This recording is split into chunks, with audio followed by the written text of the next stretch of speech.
Welcome to Inside the Markets with John McLeod. Each program, we will bring you insights from top leaders in business, real estate, politics, and more, with the hope their experiences will provide you with the knowledge and understanding to help make your path to success a smooth one.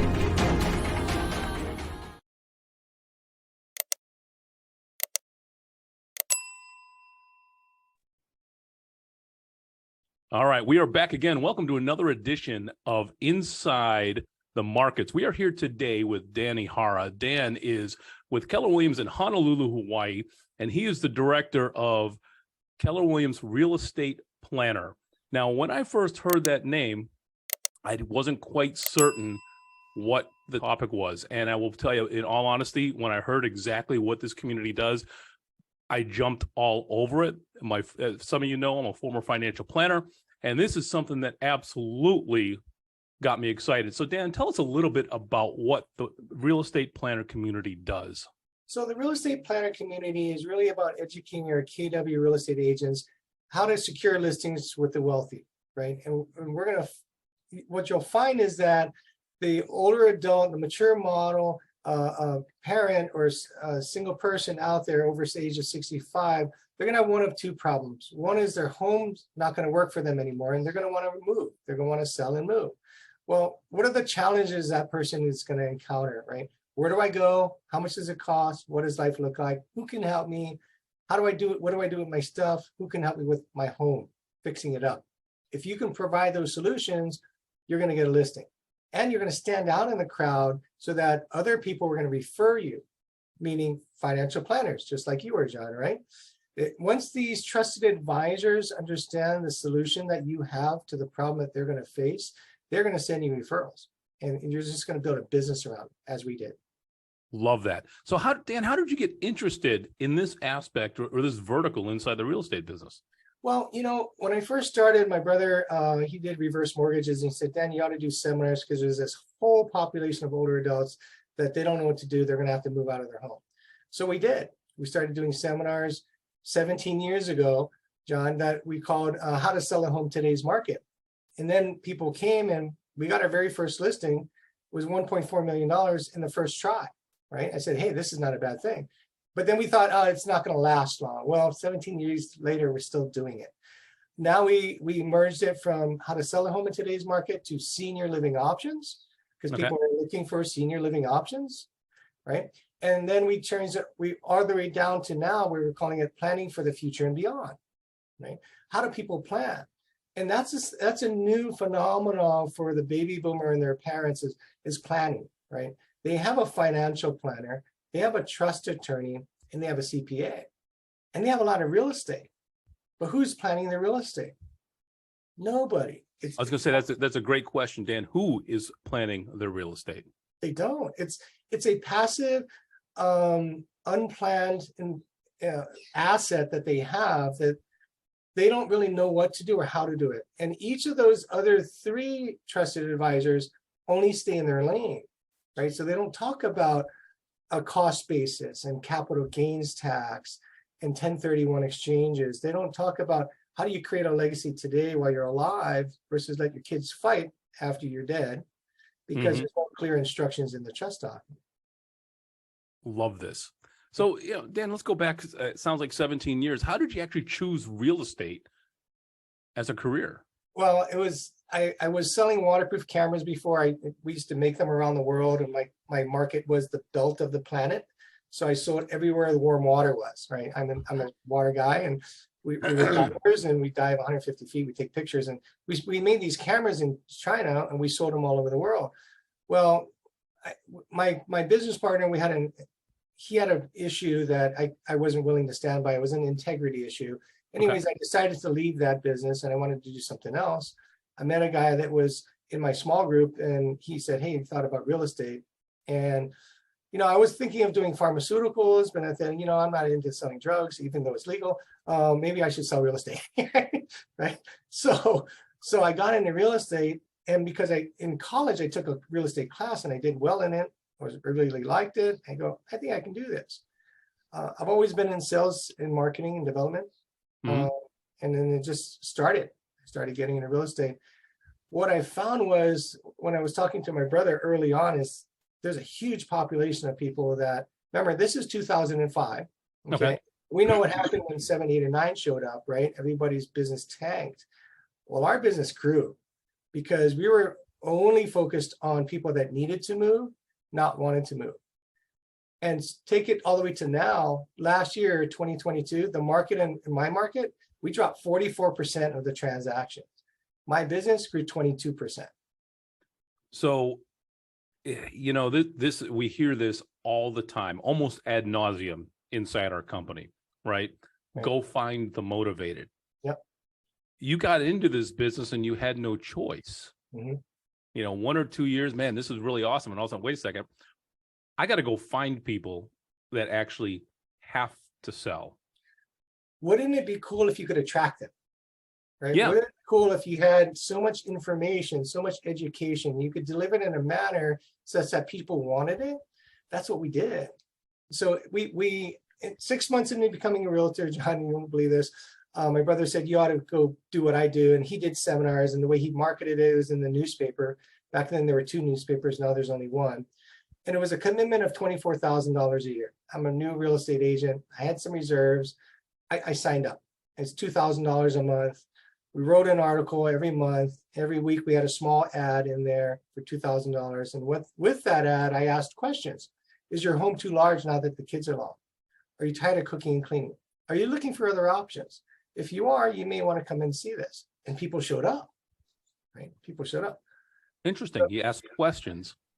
That's the way I've lived my life since I've been an adult, is if coming out of curiosity. See, because I can speak at you, John, I could tell you how great I am, but if I don't ask you a question, I don't know if those are your words or not. Those are my words. But if I ask you questions, the words that come out of your mouth, those are your words. So I can walk you down a path of self-discovery that help you get to your goal, right? And I'm not telling you what to do, I'm purely asking you. So that's how we coach in our real estate planner community, is what are the questions and conversations you want to have so that you can help somebody self-discover a path that they want. And now you're the shepherd, you guide them. Well, I'll tell you what, those that are listening, watching, and reading, you need to go back and start taking some notes, because there's an awful lot of gold in here. So Dan, let me ask you, what's one of the best investments that you've ever made, whether it was time, money, personal capital, what have you? Best investment is probably in myself, in training. So when I got to Keller Williams, we did $28 million of business. Now we did $113 million of business. How did that happen? Because I got invited to Gary's mastermind group in our very first year.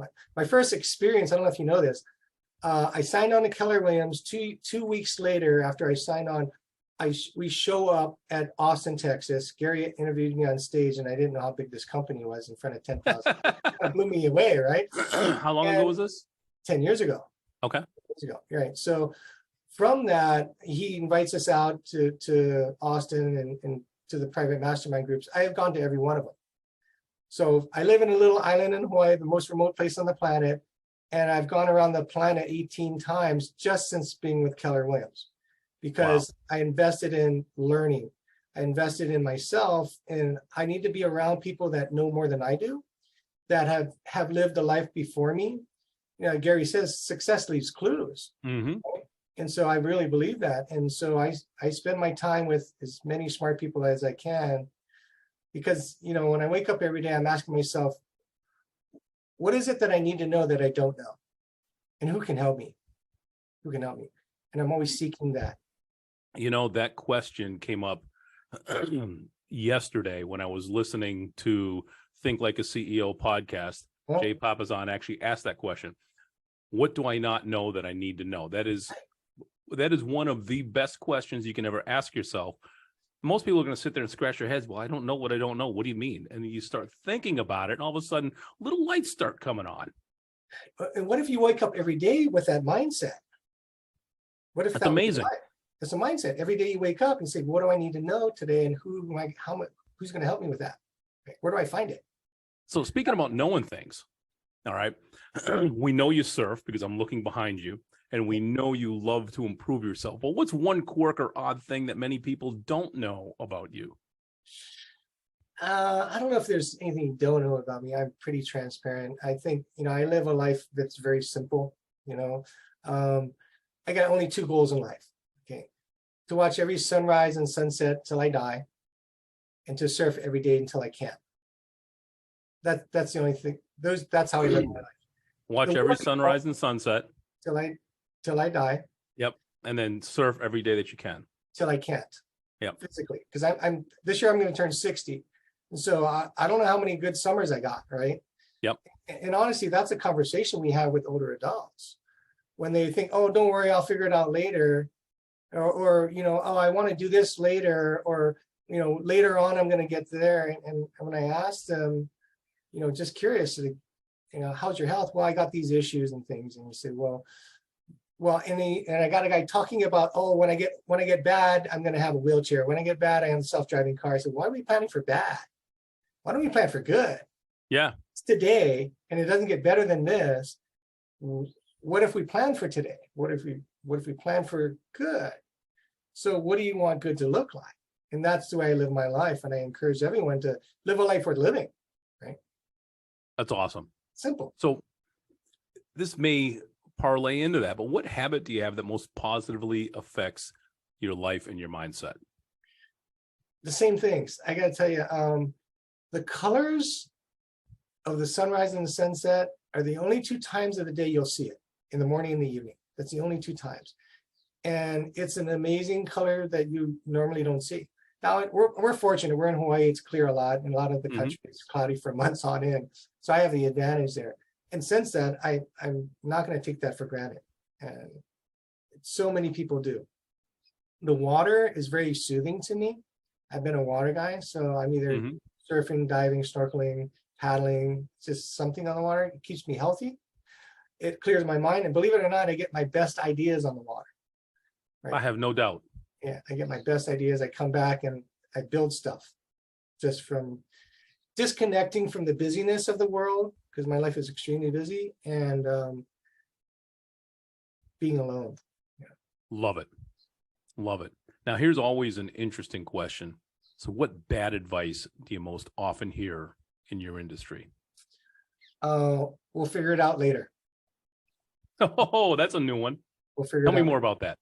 Well, I'm speaking more about clients, right? Okay. But we do, I'm in front of older, wealthy adults every day. And they always say, don't worry, I'll figure it out. Or my kids will figure it out later, right? So what typically happens is I'm talking to a wealthy older adult, and they have multiple properties, usually on an average of 3, some up to 16 to 20, right? But the average is 3. And I say, what caused you to build this wealth? And they say, well, it's for my kids. I said, so what's your plan at the end? When you're gone, what's your plan? He said, oh, don't worry, they'll split it up.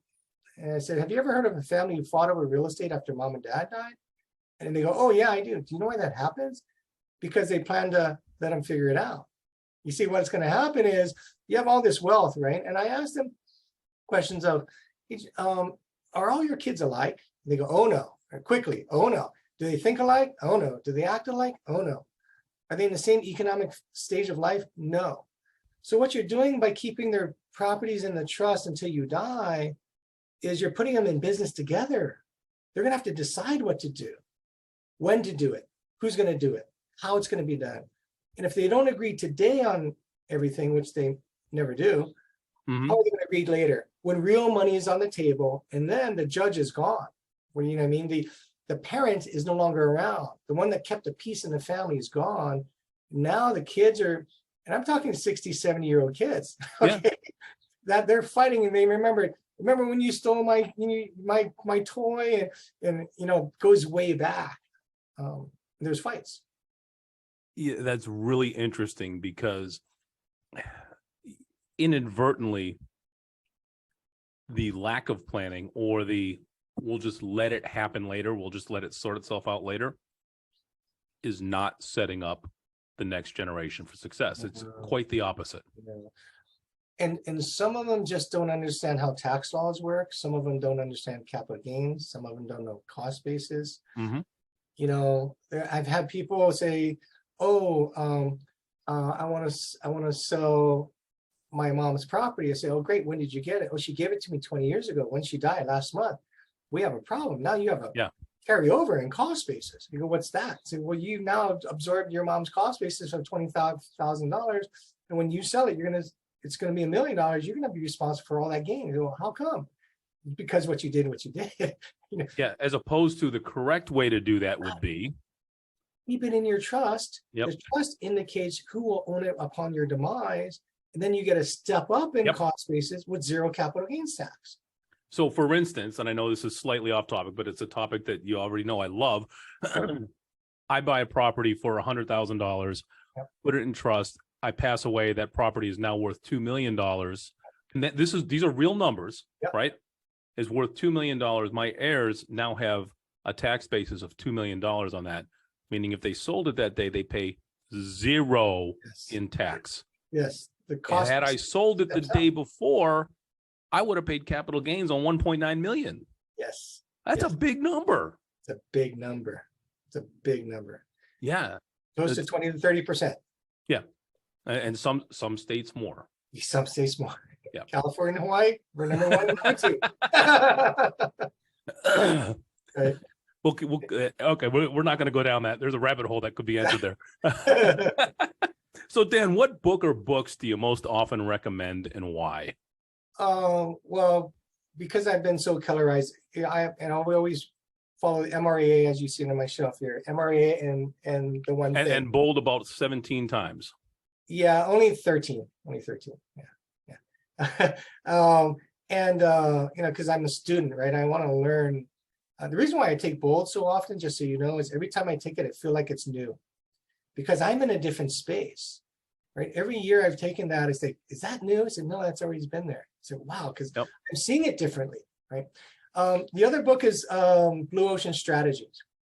Blue Ocean Strategies teaches you about how do you compete in a competitive environment like real estate with no competition. That's what we did. Yeah. We have a niche with no competition. We built a moat around our business, and we don't have any competition in my market. Okay? Nobody shows up that way. Right?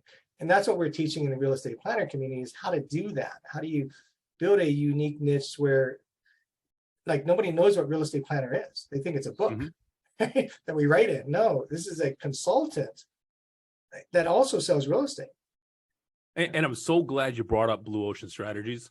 I've read that book also, and it's amazing because in a nutshell, it's everybody's going after the 97% of the business. Yep. And how do you separate yourself to be that one person that gets the 3% as opposed to the 1,000 that are going after the masses?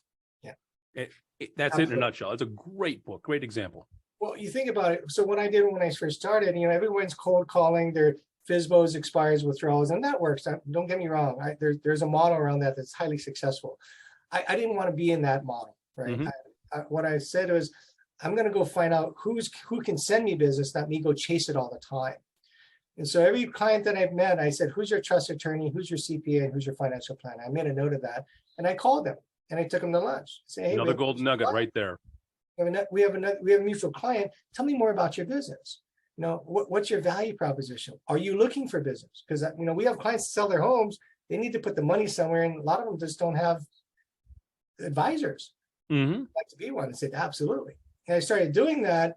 Then guess what? They started sending me business because I sent them business. And then it grows in itself. It's a life of its own. That instead of just knocking on a door and getting one client and walking on and getting the next client and walking on, now we have guys that send us 7 to 10 listings a year, right? What if you had 10 or 20 of those guys? Yeah, that's right. That's amazing in and of itself. I love that. So what do you do when you need to reset? We all at times get a little out of whack, a little unfocused, and just need that opportunity to reconnect with ourselves. What do you do? I'm a pretty boring guy. I'm a pretty simple guy, and I do the same thing. I go down to the water. Okay. I just relax. The water has a soothing thing for me. The color and the movement. Some days when it's flat and there's no waves, sometimes I'll go in the morning and I'll watch the sunrise, and I'm a believer. I'm a Christian, so I read and spend some devotion time there. And I hear things that there was a time in my life that I worked 12, 16-hour days every day, and I got burnt out. I said, man, this is not healthy. So my team works out of my house now. Okay. 10 to 14 guys that show up every day at my house. And I have to kick them out of the house at 5 or 5:30. And a lot of them just stay. And I said, hey, if you don't need me, I'm out of here. So I put borders on my life now. Okay. Right? I'm going to work when I need to work and not work when I don't want to work. Right. And so working after 5 or 6, that's going to be an exception. Weekends, I do some things here and there just because I'm flexible. My 3 boys are adults now, so I don't have to worry about them. Right. And so I got a lot of time alone. Right. And my wife and I, we do things together, obviously. But yeah, a lot of it's just being in the water. Love it. And there's, you said you're kind of simple guy. Simple, not easy. Yeah. Yeah. Because guess what? The fact that you're simple and committed is what allows you to be able to reconnect that quickly. So many of us, myself included, like, okay, I got to go find a different way to refocus. No, once you get it, just do it. Yeah. I do it every day. So I get a release every day. Right. That's awesome. Yeah. That's awesome. So Dan, last question. This is a new one. How do you define success? Again, I'm a really simple guy. The success looks to me like I do what I want to do with whom I want to do it with, when I want to do it. Real simple. And love it. And it works for me. I love the people I work with. I get to do what I want to do, when I want to do it, with whom I want to do it. I love my wife. I love my family. Same thing. And a lot of people complicate life. When you get affluence and you get notoriety, people kind of go off the deep end and they make it little kind of crazy. I bring it back. I bring it back to simple things. Yeah. I'm awesome. Simple. Love it. Well, Dan, thank you for the time today. Do you have anything else you'd like to add before we wrap up? No, thank you so much, John, for allowing us to share. The real estate planner community is growing fast and it is impacting lives, and we have constant success. Every week, people are sharing what they've done with the information we've given them, and they're getting listings. Like one of our top guys who came to KW at Mega Camp because he saw me on stage with Gary, joined the community, and in 3 months, like he's just told me today. So okay. His name is Corey Boldroff, and he shows up at Mega Camp. He was with another firm. He saw me on stage with Gary. Gary was sharing what we do. He came back home. He says, this is what I want to do. He signed up immediately. And this is in September of last year. Already this week alone, he said he had 7 listings in the last 30 days from the information we trained him on. And he said, I just followed what you taught me. Yeah. That is amazing. Yeah. Awesome. The last thing go ahead, Dan. Go ahead. The last thing I have is in our community this year, from January 1st to March 31st, we have a contest. If you're a member in our community, it's a free trip to Hawaii. Not that anybody wants a free trip to Hawaii, but 3 days and 2 nights for you and the spouse. Yeah, there's got my attention. And then there's 10 other people that'll win time with me here in the islands. Also, they're going to pay for their own way, but there's a bunch of fun things we're going to do, as well as share what we do in our team and our business and our life. That's amazing. Dan Ihara from Keller Williams in Honolulu. Thank you so much for your time, Dan. We appreciate you, and we look forward to talking to you again soon. Thank you so much, John. Appreciate Thanks, it. Aloha. Thank you for joining us for another edition of Inside the Markets with John McLeod. I hope you found this topic interesting. Each show, we will bring you intriguing and relevant commentary from the top experts here in our market. If you have suggestions for future topics or would like to be a guest on the show, please email me at johnmcleod@kw.com. That's JONMCLEOD @kw.com.